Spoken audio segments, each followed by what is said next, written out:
So yeah, this is a little collaboration video with Lizzie. We're doing it at Halloween, which I think is quite cool, isn't it, really? And it will be going up then. Obviously we filmed it before it. We didn't speak before making this video. I'm making the intro and the outro after, so I know what's in it. And it worked out interestingly well how different our tastes are, but how actually we've mentioned sometimes the same brands. Obviously it's a bit of fun, so don't have a cow, don't have a stroke, don't get all offended if some of the fragrances we're talking about in this are you know, your favourites. Well, good for you, well done. We're not personally attacking you, it's all subjective and all of that. I know I don't really need to say this, but I'll keep this brief because I'll put Lizzie's introduction on it as well, and then we'll move into Lizzie me. So anyway, hi. Welcome to this Halloween special. It's special because I get to collaborate with one of my favourite fragrance people, that is Mr. Jon Snow. So it is spooky season, as indicated by my little setup here. I even have a cinnamon latte in my pumpkin cup, possibly forcing the theme a bit here because I'm actually filming this in September. Bring on the spine tingling elements that are both dark and repulsive, tummy churning and head spinning. We thought Halloween would be just a lovely opportunity to talk about maybe just 3 fragrances that maybe just aren't it. Personal, negative association, things that repulse us, things that we're sensitive to. We're all different. So don't be offended if we talk about a fragrance that you love, that we just can't stand. If you are indeed one of those strange and mysterious personalities that wants to get freaky with one of these fragrances, by all means spray away, but just don't stand too close to me. So as mentioned, myself and John will be sharing with you, we've chosen 3 fragrances actually that both of us have difficulty with, to say the least. There's a small chance there's going to be shots fired at each of us. You're not going to see any bottles of fragrance in this video because why on earth would we? I do have samples of the 3 that I've chosen. I've sprayed them on tissue. I'm refamiliarising myself with them. I'll be torturing my nose and putting myself through a little bit of hell just so I can better explain why I don't like them. Before I start on the first one, there are 2 honorary mentions. Not really honouring them in this video, I don't think, but I don't have a sample, they're just little mentions. So my first, let's say, dishonourable mention is the infamous and very popular recent release, I think it was last year, from Amouage, and it's called Guidance. Oh my god, where do I start with Guidance? I mean, this is just a quick mention, so I can't go into one. The reaction I had was very visceral, very deep, very angered. It just got this horrendous reaction from deep within me. It made me think of condoms, sour pear soap, and scratchy pear sweets. There was this weird, moist, humid quality within it. Wasn't there chestnut in that scent? It just didn't work for me. I sent that sample actually to John, said that my sample didn't smell the same as his. So I'm wondering, based on there being so many polarizing opinions on Guidance, maybe the batches were different formulations, I don't know. I'm not in any rush to try another version of it. Didn't like it. Ugh. And my second quick dishonorable mention is actually a perfume in the most beautiful perfume bottle in the world, in my opinion. It is Bluebell from Penhaligon's, and I had a bottle of this. I was willing myself to love it. I wanted to own it and be proud of it. Created in 1978, which is my birthday year, so a lot of famous personalities were said to have worn it, including the late Princess Diana. It just seemed like a very beautiful idea of a scent, and unfortunately, to my nose, it smelled like someone had spit up my nose and then sprayed the most cheap bathroom spray up it just for added insult. It was like a gag reflex sort of a scent to me. Maybe the scent profile just hadn't aged very well. The lasting memory for me is one of repulsion and disappointment. So that is Bluebell from Penhaligon's. The first proper offering that I'm going to serve up for the slaughter here is actually one I had a bottle of and was obsessed with. I've done a full 180 on this scent. It's like a switch was flicked. I now cannot stand Velvet Tonka from BDK. I've spared no expense and I am using toilet paper to spray these samples on. I don't have actual blotter sticks, so a bit of bog roll I figured would just do the trick. I can't remember the notes in this other than Tonka. This was an obsession. I do love a good marzipan scent, okay? I'm always obsessed with marzipan. I love the taste of it. Just love it. I think it's absolutely delicious, and I love the smell of it. And I'm always ready to find another marzipan scent. And when I discovered this, I didn't actually love it at first. I thought it was quite astringent, it was quite medicinal, it was quite sharp. I'm gonna have to sniff it, aren't I? But the more I wore it, I just started to get these softer qualities. I started to find it was bold in the right way, it was punchy in the right way, and I got a lot of satisfaction from wearing it. And my 100ml bottle went down really fast. I just kept spraying and spraying and put it away for a little while because it was, I needed to wear my other things. When I came back to it and wore it again, it was like a horrendous travel sickness.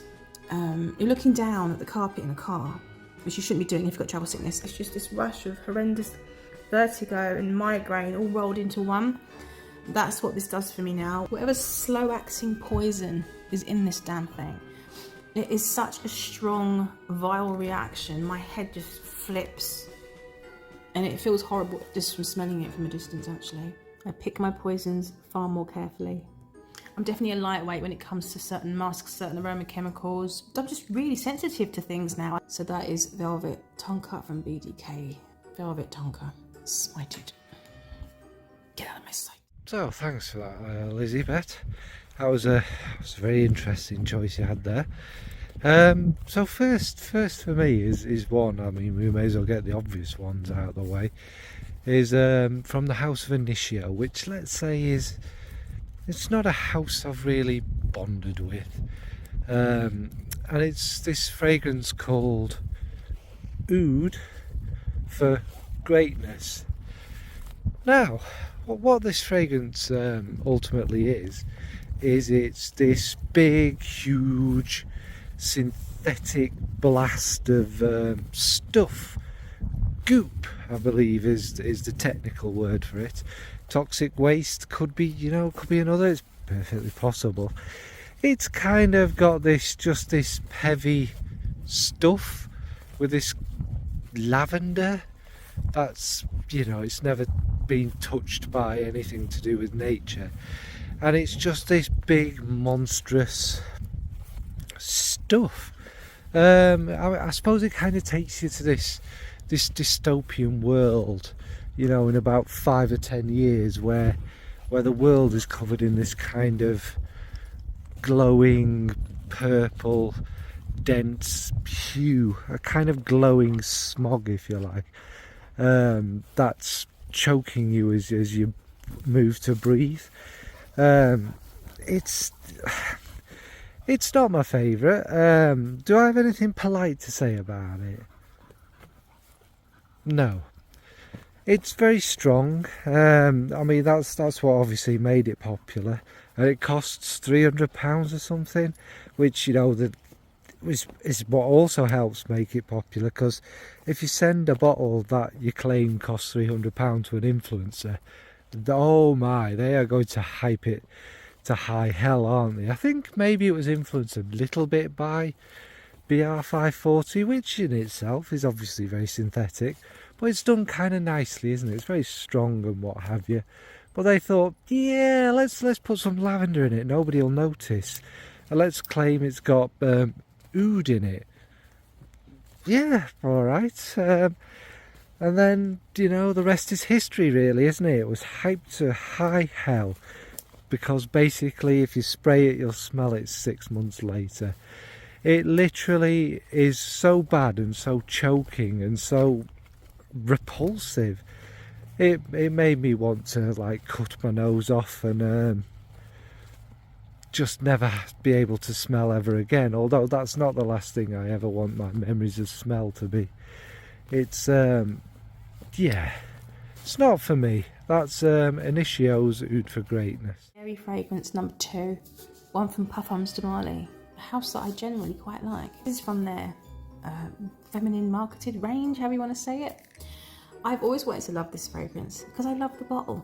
I think the juice colour is so beautiful. It's dark orange and it's kind of pumpkin colour. It's called Saffronade, and it's a very, very heavy heavy orange blossom, quite a heavy ambery feeling. I think there is vanilla and amber. It smells like a heavy, dense kind of ambery vanilla. I'm gonna give it a little sniff on my glamorous piece of bog roll. It's a shame because the initial smell of this, you know, the top notes that are lifting off aren't that bad. They're quite nice. There's a sweetened but honeyed, dense orange blossom. But those top notes are trying to get my guard down so that it can slap me in the face, punch me in the head, and just literally turn my stomach. Again, it's a musk. It's something heavy, cashmere-y, fuzzy, gets into like the area behind my eyes and just top of my nose. Weirdly enough, this bog roll is making it smell better than it normally does. Should things smell better on a loo roll? On my skin, on my clothes, all the times that I've in vain tried to revisit it and hope that somehow I suddenly love it for some reason, I've ended up with a horrendous headache. Heavy head, fuzzy goings on beneath it all. It's just finishing up ugly. So unfortunately, yeah, the Staff Lab is always a very disappointing fragrance for me. If you love your honeyed orange blossoms that are cashmere-y, go for it, knock yourself out. You probably will get knocked out by it actually. I need to cleanse my nose palette, hang on. It smells like gingerbread. Baked gingerbread, that's lovely. I know this is going to be a very unpopular one to put in here, but this just didn't only make me feel ill, it made me feel sad. It made me give up on life and give up on the world, really. Because if my favourite brand's releasing fragrances like this, then there's just nothing left to live for, is there really? I don't even think I've been dramatic. And that's from Amouage, and that's Love Delight. Again, it has stuff in it. There's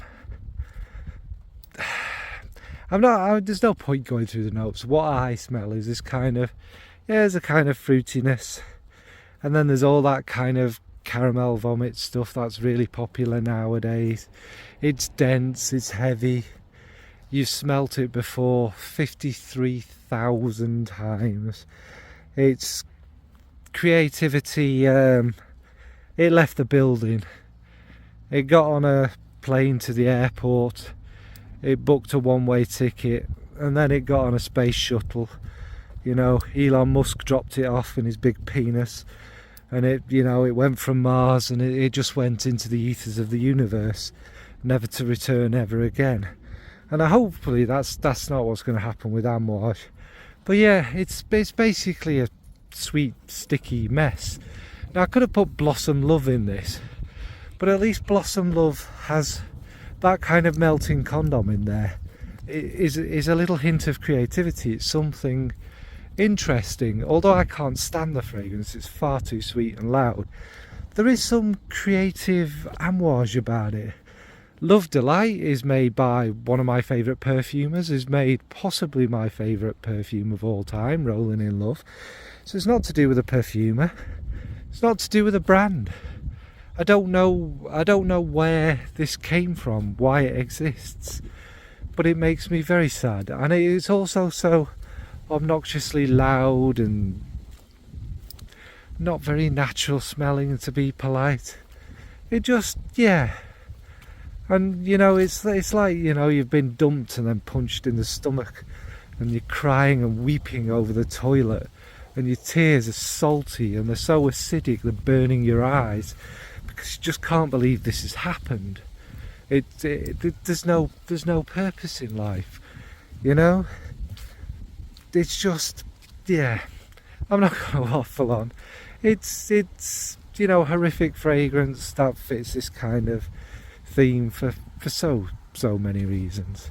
So that's Amouage's Love Delight. So let's move on to the final disaster, the final fragrance, and the final piece of toilet roll. I know this scent has a cult following. I know it's well loved and well appreciated. I do appreciate this scent. I appreciate the brand Mugler for how creative, kind of how bold they are in pushing the envelope a bit more and actually giving you an idea of something a little bit different. Now, there is a few that I really do enjoy from the house of Terry Mugler, or just Mugler.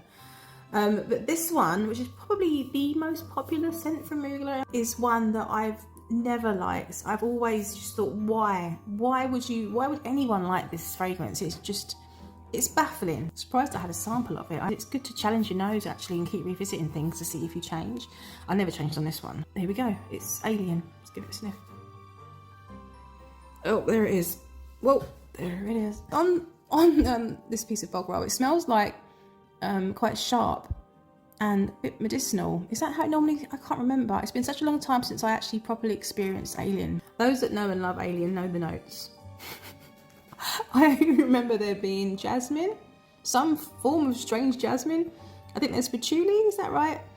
Is there a cashmere in here again? Something fuzzy and headache inducing, almost like glue, like a glue-like substance. And speaking of glue-like substances, I've just thought of another fragrance that actually made me feel physically ill. Scherzo from Miller Harris. Scherzo? No, I know that's another loved. I think that's a rose oud. That had a really strange, gluey... That one just went really weird on me. That was like sniffing glue. With this Alien, I think I pick up on all the in-between things. Whatever the musk is, whatever this connecting molecule is that pulls everything together, my brain, my nose focuses on that. I'm not a jasmine fan, so there is not really much going for this in my favour. I don't like the jasmine. I don't like this artificial patchouli.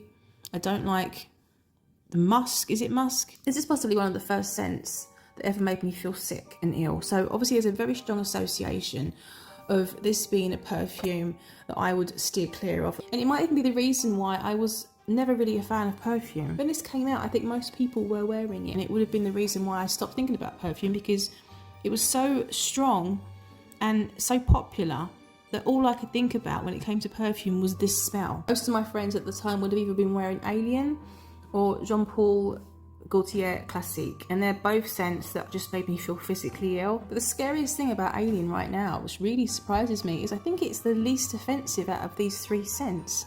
It's the one causing me the least grief. Now, whether my nose has, like I say, matured, adapted, or whether it's because I'm just pulling some sort of Mugler DNA from this now I have a fondness for, I'll never be able to wear Alien. It will never be my sort of fragrance, but I think I appreciate it more than I used to. Hello, Nimbus. I think I can appreciate it more than I used to. So yeah, thanks for that, Lizzie Bear. It's interesting you mentioned Mugler there, because I also have a Mugler, and it's called Angel Nova. Well, how would one describe this? It's very sweet, very, very, very sweet.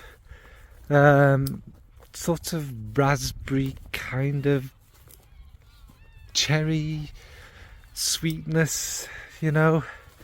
If a raspberry was created by AI, it's that kind of thing, and it's just kind of got this, I think it's got cashmere in it. It's very dense and very heavy. It doesn't really have any relationship to Angel, the fragrance itself. It's just very, very, very sweet and completely relentless. It's like, I don't know, it's like some person who won't leave you alone, like this pretend cutesy person who's like, oh, I love you, I think you're great, I'm going to follow you home, can I carry your books? And it's gone beyond sweet. It's gone to them kind of obsessively tracking what you're doing and where you're going to be, and it just follows you around, and it's there. It's like, it's not a cloud, it's kind of an entire atmosphere around you, and it's really obnoxious. And yeah, I mean, I don't know, I'd have to look at the dates. I don't think I can blame L'Oreal for this one, although God knows what they'd reformulate it into. I can't imagine anything worse. Now, this is a very popular fragrance, of course. Some people love it, including your good self, Lizzie, and other people I like Claire Smith. So it's a popular one, but for me it really does. It's one of them it's just so sweet, it makes you want to kind of be sick down your shirt. And it also has, obviously, it's very, very scratchy. Like the last one, it's full of molecular, chemical, weird stuff. It's not for me. And it smells very red and very pink. I'll give it that. It smells like the colour of the bottle. And the bottle's very nice. But yeah, that's Angel Nova. So yeah, this was a really interesting video to do, actually. again, like I said in the introduction, me and Lizzie have quite different tastes. We do cross occasionally, but yeah, it's the fact we've picked some of the same brands, and the fact, funnily enough, some of the brands we've picked are both mine and Lizzie's favourite brands. But we've picked fragrances from it that are really, really bad, and I think that kind of, well, what we subjectively think is bad, that kind of cuts through to this fact that